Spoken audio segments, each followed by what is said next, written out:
Hey everyone, so today I'm going to be going over how to make one of my favorite breakfasts, overnight oats. So I love this breakfast because it's the perfect grab and go meal.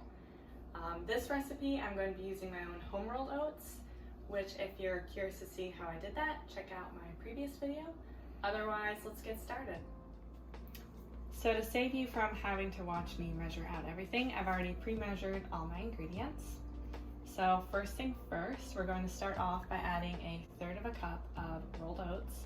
So I'm just going to add this to a Tupperware container. You could also use a bowl, whatever you have is fine. Next, I'm going to add 1 tablespoon of chia seeds.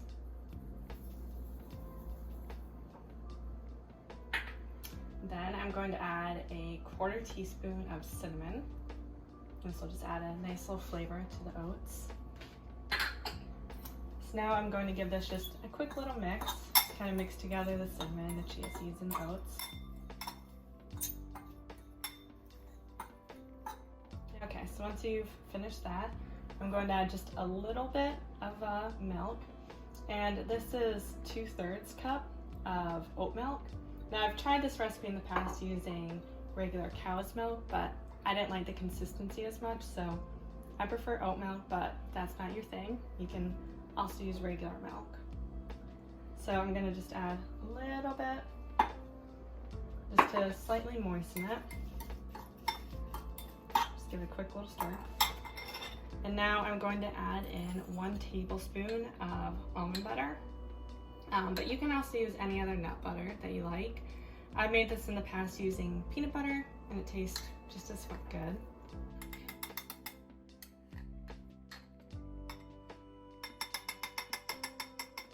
Doesn't want to come off?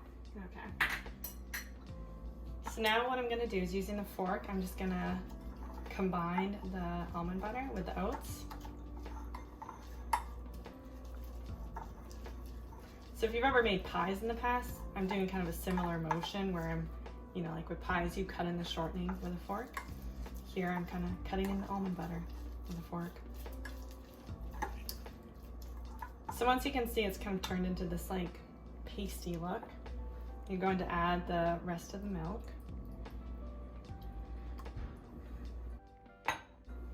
And now you're gonna, again, continue combining with their fork. And if you notice that stuff is getting stuck in the fork, just use a knife, scrape it off. And what I'm doing here is I'm just making sure that the almond butter is, like combined throughout the oats. But if you prefer kind of like globs of almond butter in your oatmeal, which sometimes I do, you don't have to stir it quite as well. You can leave thick globs in the oats. So at this point, it's looking pretty well combined. You can see that there aren't any like huge chunks of nut butter or whatnot. So I'm gonna stop there. And now I'm going to put a lid on it. And I'm just gonna throw this in the fridge. And then in the morning, it will be ready to go. And here's what the finished product looks like. Now, I usually like to add some maple syrup and fruit to it when I eat it. But yeah, otherwise it's good to go. So I hope you enjoyed that recipe walkthrough. If you did, be sure to hit the like button below and subscribe to see more videos in the future.